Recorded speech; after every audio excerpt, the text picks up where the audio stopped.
Hi, and welcome to Divorce on Planet Earth, Kate Scharff's real-world advice for well-intentioned humans. And now, here's Kate. Okay. Jane, co-host Oh Mine, do you know what I realized today? What? Okay, the title of our show is Divorce on Planet Earth, right? Yes. Do you know what that means, the acronym of our show is? Let me think about that for a minute, Kate. Okay. Okay. Yeah. It's dope. Yes. Do you think... Let's just hope that our audience is young enough to think of it as like, oh yeah, it's totally this is dope. Totally It's dope. dope. Kate, I'm sure that's what you had in mind. Absolutely. Don't you think? Oh my God. Oh my God. Is it too late to change the title? Okay. So why don't you tell us what we're going to be talking about today? We got an email from somebody. Yes, today we have an email from Tamara. Tamara, I've never been sure how to pronounce that. Sorry, Tamara, if your name is Tamara. Yeah, absolutely. Apologies and disclaimers. Okay, but Tamara did send an important email. Okay. Kate and Jane, my husband and I will be separating in a few weeks. He initiated the divorce, and though I recognize our marriage hasn't been perfect, I still love him. I've begged him to go to marriage therapy. We have 2 boys, ages 8 and 11, and I feel like we owe it to them to at least try. My husband isn't interested in working on the marriage, but says he wants the kids to see that we're still a loving family. We're planning to tell the kids this weekend that he'll be moving out. As part of the talk, he wants to promise them that we'll still have Sunday dinners together as a family, spend holidays together, etc. I want what's best for our kids, but I don't know if I will be able to keep it together if my husband comes and visits on Sunday evening, then leaves the house and drives away after we put the kids to bed. Oh boy. This one is actually a pretty common question and pretty complicated. And I don't think look, like all issues in divorce, there's no one absolutely right answer, but I can share my best thinking and I'll love to hear yours. It's rare that 2 people cross the emotional finish line of separation and divorce at the same time. So it's almost never true that people mutually decide to separate and can move really quickly into the friend zone or into a civil co-parenting relationship. Usually someone has been doing the emotional work of getting geared up to ask for a split, and someone feels blindsided and has got a lot of catching up to do, which can often surprise the initiator because, they may have been in marriage therapy and sort of hanging on by a thread, or maybe the other person actually had an affair. Yeah. But it's still usually true that someone is grieving actively or angry actively or all of the above actively or still in a lot of acute pain, and somebody is ready to move on. So holding that in mind, then there's this question of what is best for kids, because I absolutely support the idea that we want kids to feel that even though their parents live in 2 separate households, they have one family, one reconstituted family.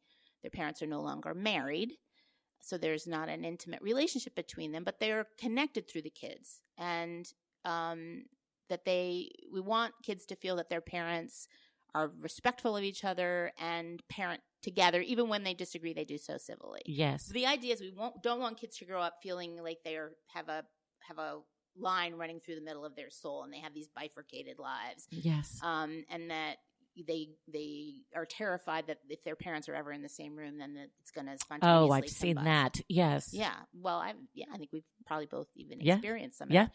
And I sometimes say to my clients, look, the goal is for you to be able to dance together at your child's wedding. The question is, what's the best way to get there? I think that for most children who really, even if there's some relief around their parent separation, if there's been, there are all kinds of wars. Some of them are hot, some of them are cold, some of them are just sort of tepid.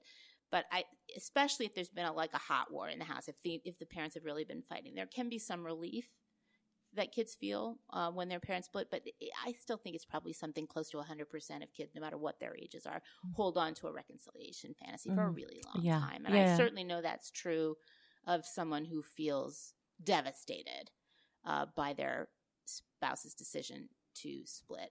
And there is no free emotional lunch here. Everybody involved, including the initiator, really needs time to grieve, to get their minds around a new normal and to grieve and to move through that process. And unless you have the space to do that, then the can gets kicked down the road, and you can have a fake family, that is sort of like a pale reflection of, yes, or maybe the idealized version of what you had before, the one that you wish you'd had. Yes. Right? I mean, the truth is, when people get divorced, they don't get better at being together; they get worse at it. Right. Right.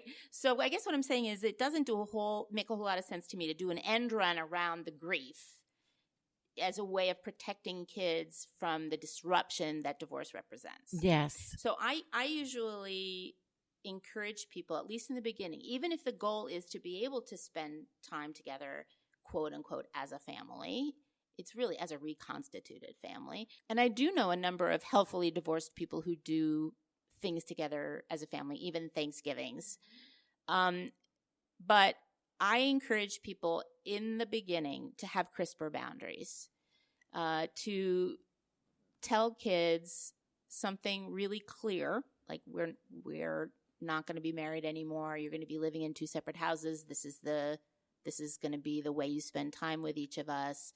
But we're still going to show up at back to school nights together, and if you're still going to sit together at church, which I think is a little different from doing something intimate like a family dinner or a vacation together. Mm-hmm. Of course, if you can't be together civilly, you shouldn't even sit together at church for a little while, right?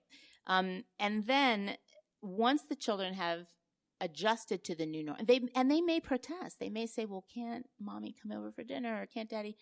And that's the reconciliation fantasy at play, yes, right?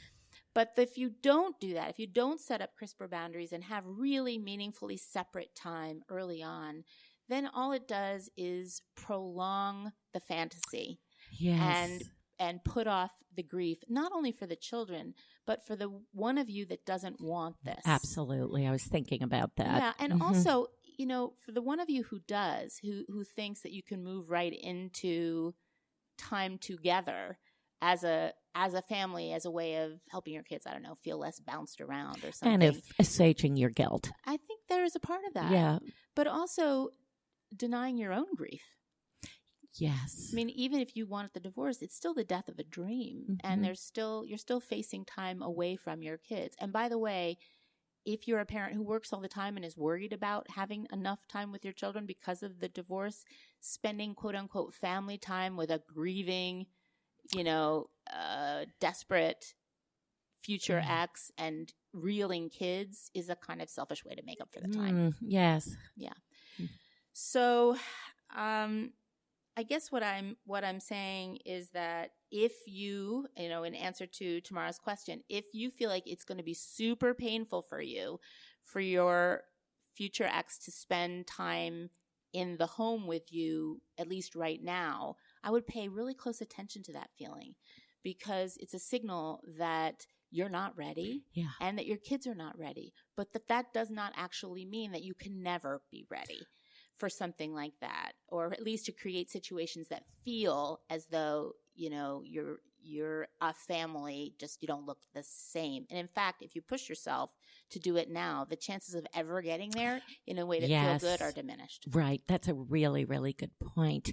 I am thinking about that fantasy, how tricky it is to deal with that early fantasy of reconstituting as a family, as the original family. And when you say crisp boundaries at the beginning, that really makes sense to me, because you got to figure out what something isn't before you see the new, what it can be. I think that's right. I think that's right. It feels cruel, but it's definitely cruel to be kind. Yes. And a longer view. Yeah. Yeah. Okay. So now is the time where we move into our spliticism section. Yes. I've got mine. Should I go first? Yeah, okay. You go first. Here Kate. is my spliticism of the day. It actually follows up on our last episode, which really got me thinking about this whole question of the golden rule of divorce, as being not to disparage your ex. Oh, yes. And you pointed out that, there is this this way in which that is an ideal we can never live up to. So my spliticism today is that I don't know one single separated or divorced person, actually I think this is probably true for married people too, who hasn't, for example, rolled their eyes when their kids come home from a weekend with their other parent crowing that they ate pizza for, 6 straight meals. Yes. It's not great to do that. It's not great to sort of, your kids know exactly what it means when you roll your eyes. It means your other parent is a terrible parent. Oh, yes. Fed you crap again. Yes. And, kids pick it up, but you are only human. So my thought here is when you feel yourself doing it, stop as soon as you can. Apologize to your kids. Say, sorry, I rolled my eyes. That was really not a nice thing for me to do. I'm really sorry, and I know you know what it means. There's still some tension between me and mom, me and dad. But really, pizza's a perfectly fine food. And as a matter of fact, I was thinking, I wouldn't mind some myself. I know you're making me hungry. Right. Kate, you're putting a really important spliticism in mind for me, and you may want to write this down because I think there's a lot of wisdom in it. My spliticism is that chicken nuggets are a food group. How do you spell that? I'll tell you after. Okay. Chicken nuggets are a food group and can be fed overhand to toddlers while driving to daycare at 7 a.m. Oh, my God. That is so brilliant. You can actually throw them over your shoulder.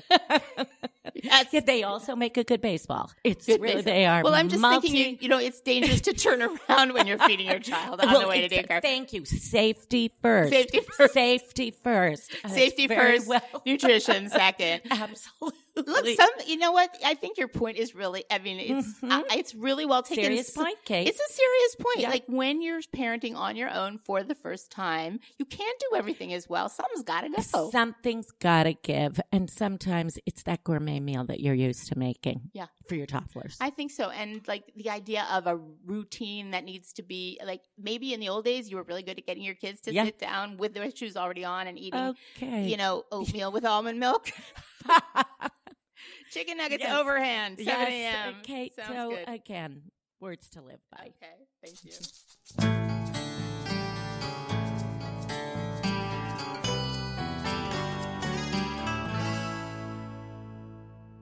You've been listening to Divorce on Planet Earth, Kate Scharff's real-world advice for well-intentioned humans. You can follow Kate on Facebook and Twitter at Divorce for Humans. That's at Divorce, 4, Humans. And if you have any questions or show suggestions, Kate would love to hear from you. Send her an email to info@divorceonplanetearth.com. That's info@divorceonplanetearth.com. And also, please be sure to subscribe to this podcast and get notifications about Kate's latest episodes. Thank you for listening.